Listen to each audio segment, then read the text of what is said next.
अगर आप लोगों को शिवम एंड सजीरी की जोड़ी बहुत पसंद है तो इस वीडियो को भी कभी लाइक कर दीजिए और साथ ही मेरे चैनल को सब्सक्राइब भी। सीरियल मीठा खट्टा प्यार हमारा के आज के एपिसोड में देखने को मिलता है, जहाँ पे सजीरी जो होती है रात भर शिवम का वेट कर रही होती है। वो अभी तक ऑफिस से आया नहीं होता।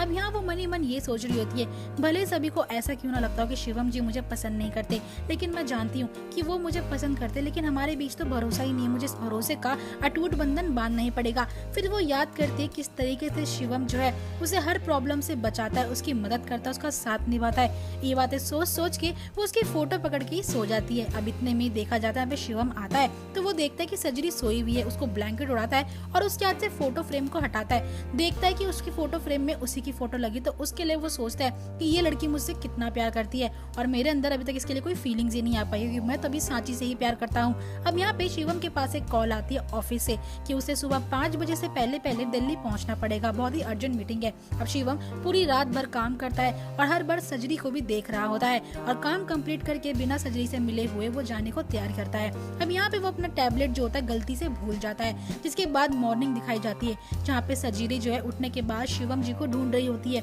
और आवाज भी लगा रही होती है कि इतनी देर हो गई है, सुबह हो गई है, रात में भी शिवम जी ने अभी भी नहीं आए। तभी वहाँ रूम में नलिनी पहुँचती, जिससे कि सजरी पूछती है कि माँ अभी तक शिवम जी क्यों नहीं आए हैं। नलिनी सजरी से कहती है कि शिवम ने ही मुकादम बिजनेस को अपने कंधों पे ले रखा है और जब से उसने बिजनेस को संभाला है तभी जाके हमारा मुकादम बिजनेस आगे बढ़ पाया है। वो दिल्ली किसी काम से गया हुआ है, वो तो उससे मिल भी नहीं पाला। हालांकि वो रात में आया था लेकिन तो सो रही थी, उसने मुझे बता दिया था कि वो ऑफिस के मीटिंग के लिए काम से जा रहा है। अब तभी दोस्तों दिखाया जाता है जहाँ पे सजरी जो है कमरे की सफाई कर रही होती है और वहाँ वो शिवम की टैबलेट देख के सोचती है शिवम जी को इतनी भी जल्दी क्या थी जाने की, मुझे बताया भी नहीं, ऊपर से अपना ये टैबलेट यहीं पे भूल के चले गए। अब नीचे डाइनिंग हॉल में सभी लोग बैठ के बातें कर रहे होते हैं। वहाँ प्रिया जो होती है अपने बेटे विवान की ड्राइंग्स और स्किल्स को दिखा रही होती है और वहाँ पे उसकी पोएट्री पढ़ के नलिनी और लीला और सजरी सभी को सुनाती है। सबको सुनने में काफी अच्छी लगती है वो पोएट्री। अब यहाँ पे प्रिया कहती है कि मैं अब से ध्यान रखा करूंगी, इसकी पोएट्री को मुझको संभाल के रखना पड़ेगा।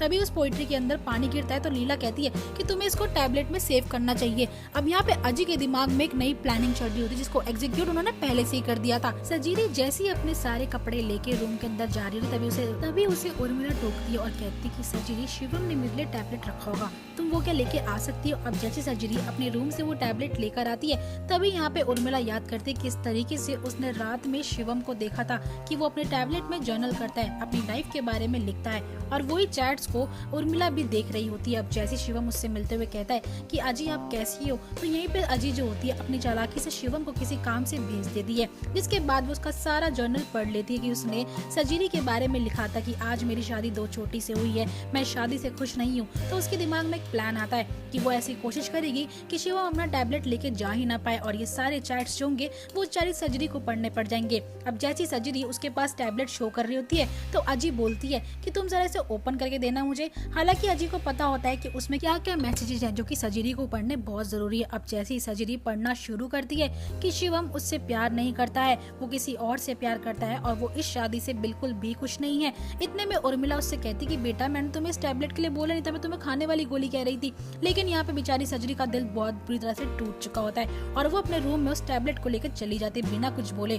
अब यहाँ पे उर्मिला मन ही मन कहती है कि सुबह वाली बात पे तुम्हें भरोसा हुआ नहीं था, लेकिन अब देखती हूँ तुम कब तक इस बात पे यकीन नहीं करती कि शिवम जो है असलियत में किसी और से यानी कि सांची से प्यार करता है, वो तो तुम्हें पसंद भी नहीं करता है। अब आएगा कहानी में असली मजा, अब तुम शिवम को खुद ही छोड़कर चली जाओगी। अब सजरी जो होती है शिवम की वो सारे मैसेजेस पढ़ती है जिसमें कि उसने लिखा होता है कि ये शादी मैं अपनी मर्जी से नहीं बल्कि अपनी माँ की खुशी के लिए कर रहा हूँ। सजरी और मेरे बीच तरह से कोई रिश्ता था ही नहीं, ना ही मैं उसे पसंद करता हूँ। प्यार जिंदगी में एक बार होता है जो मैं कर चुका हूँ और वो भी किसी और से जिससे कि मैं शादी भी नहीं कर रहा हूँ। सजरी के मन में कई सवाल उठते हैं। वो पहली बीती बातों को याद करती है, किस तरीके से शिवम ने हर कदम पे उसका साथ दिया है, उससे अपने प्यार का इजहार भी करा, उसे ये तक बोला कि वो उसे पसंद करता है। लेकिन तभी जो है पीछे से नलिनी आती है और सजरी डर जाती है। इतने में वो नलिनी से डायरेक्ट पूछ लेती है कि माँ मुझे आपसे कुछ जानना है, क्या शिवम जी को इस शादी से पहले किसी और से प्यार था। नलिनी इस बात को सुनकर हैरान हो जाती है और वो कहती है कि आपकी मर्जी से क्या शिवम जी ने मेरे से शादी करी है। नलिनी जो होती है इन सभी सवालों का जवाब सजरी को देती है और कहती है कि बप्पा की मर्जी से तुम दोनों की शादी है, अब शादी के बाद ही तुम्हें इस रिश्ते को संभालना पड़ेगा, बाकी अब शिवम आने वाला है, इस बारे में इतना मत सोच, जो हो गया सो हो गया। उसके लिए नाश्ते की तैयारी कर। लेकिन सजरी सोचती है कि शिवम जी जैसे आएंगे मुझे उनसे इस बारे में जरूर बात करनी होगी। अब यहाँ पे शिवम जैसे आते सजरी से टैबलेट दिखाते हुए कहती है कि ये सब क्या है, अगर आपको मुझसे शादी करनी ही नहीं थी तो आपने मुझे बोला क्यों। और यहीं पे स्टोरी एंड होती है। वहीं आने वाले एपिसोड में हमें देखने को मिलता है किस तरीके से सजीरी कह देती है कि मैं आपकी लाइफ से और आपकी जिंदगी से जा रही हूँ, मुझे इस घर में नहीं रहना। लेकिन शिवम उसे रोकते हुए कहता है ये घर तुम्हारा भी तो है सजीरी। लेकिन सजीरी कहती है इस घर में मैं आपकी बदौलत आई थी, जब आपसे कोई रिश्ता नहीं रहा, जब आपके दिल में मेरे लिए कोई फीलिंग्स ही नहीं है, तो मैं भी इस घर में नहीं रहूंगी। वीडियो अच्छी लगी तो वीडियो को लाइक करिएगा और साथ ही चैनल को सब्सक्राइब भी।